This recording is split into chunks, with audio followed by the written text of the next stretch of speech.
unless and otherwise I have that awareness that is enlightened within my seat of the soul, I will not be in a position to say whether I have managed effectively or not, whether I have overcome the conflict or not, whether I have stilled the conflict, whether I have stilled the confusion. If the answer is yes, then either I have not managed properly or I have not done the management with the awareness. The awareness, the light of awareness, the knowledge of awareness comes from within the self. There is nobody else outside us, outside individual, to tell you that you have not managed properly. Your management is good or bad. Nobody need tell you. It is your own self. It is your own awareness that tells all the time that whether any activity or any event has been managed properly, successfully, truthfully. This particular answer will come from within the individual, that is the self. So, the first and the foremost aspect of the management starts from within us. That's why we must have self-awareness. All the time we must have self-awareness. Then comes to the management. Let us see the acronyms of the management. Everybody can give their own acronym, not that what it is going to be spelled out should be followed. So one of the acronyms which I thought of, the management, M stands for mind, A stands for awareness, N stands for neutrality, A stands for active, G stands for goal, E stands for enthusiasm, M stands for mutual, E stands for egolessness, N stands for nobility, T stands for totality. Everybody can form their own acronym, but the only thing is he should be fully convinced if he can follow this acronym to achieve the management of the self primordially, and then go ahead to the various aspects of the management.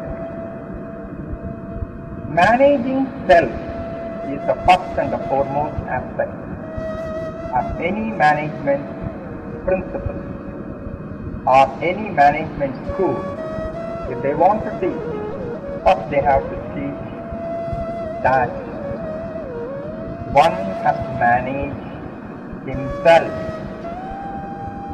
properly, effectively, without conflict, without confusion, with total awareness. Having seen the acronyms of the management, I would like to go a step ahead with the acronyms of awareness. Here again I would like to emphasize that every individual can state his own acronyms for the management and also for the awareness. A stands for absolute or absolve. W stands for witness or watch. A stands for ability. R stands for reality. E stands for effectiveness or ecology. N stands for natural. E stands for excellence. S stands for situation. Another S stands for structure. So, this is one of the acronyms which has occurred and it has been put forth in front of you. In this book, there will be so many appendix where there will be some blank forms which you can fill up yourself with your own acronyms. But the thing is, you can fill up the acronyms. The thing is, you should monitor the acronyms in your day-to-day life. For example, the management, the acronyms which have been told as mind, awareness, neutral, active, goal, enthusiasm, mutual, egoless, nobility, totality. For all these things, there should be some performance indicators. You should set yourself for measuring the performance of the mind, of the awareness, of the neutral, of the active, of the goal, of the enthusiasm, of the mutual, of the egoless, of the nobility, of the totality. For example, the mind, how truthful the mind is. For example, how much awareness does the mind have, and how neutral the mind is, and how active or inactive or dull or lethargic the mind is. Whether the mind has set any goal, either a long-term goal, medium-term goal, or short-term goal, day-to-day goal, or hourly goal, whatever, you can set your own goal. And also, you should know the degree of enthusiasm. How much enthusiastic you are. How much enthusiastic your mind is. Is it, if you want to give the percentage, 100% enthusiastic, or 70%, or 80%, or 50%, or 20%, or no enthusiasm? If you want to give another way of measurement, performance measurement, you can say most enthusiastic, more enthusiastic, just enthusiastic, less enthusiastic, lesser enthusiastic, or no enthusiasm at all. That means you are doing a job, you are doing a particular activity without enthusiasm. You are being forced by somebody to do it, whereby you don't have enthusiasm. How that management will be good? How that activity will be good? How that goal will be successful? And most of the time, whatever the management it is done, it is a sorry state of affairs to say that it is done from selfish point of view. There is no mutual interest. There is no team interest. There is no organizational interest. There is no corporate interest. There is no family interest. There is no people's interest. It is as long as any goal or any activity is done with absolute selfishness, with egoness, then that particular management will end in catastrophe. It may be short-lived. You can achieve the goal temporarily or in a very short time, but the catastrophe will be very soon experienced by you because it is a temporary management. It is not in full sense that it is real management. It is only, I can say, it's an apparent management or an illusory management or deluded management. Next activity comes like egoless. The moment any individual does any activity with ego, every individual will himself feel that he is not so happy. He is not enjoying. Let us take any activity which we do. Unless and otherwise, there is a joy for your fellow beings, of the family members, of the companions, of the teammates, office colleagues, or citizens, or the people at large in the world, then within your consciousness you feel enormous amount of happiness, because there is no selfishness, there is no ego there. The moment any activity is done without any ego or very minute degree of ego, if it is done for the benefit of others, for the benefit of the organization, for the benefit of the corporation, for the benefit of the family, or for the benefit of the team, or for the benefit of the society, then that particular activity will be a really cherishing activity.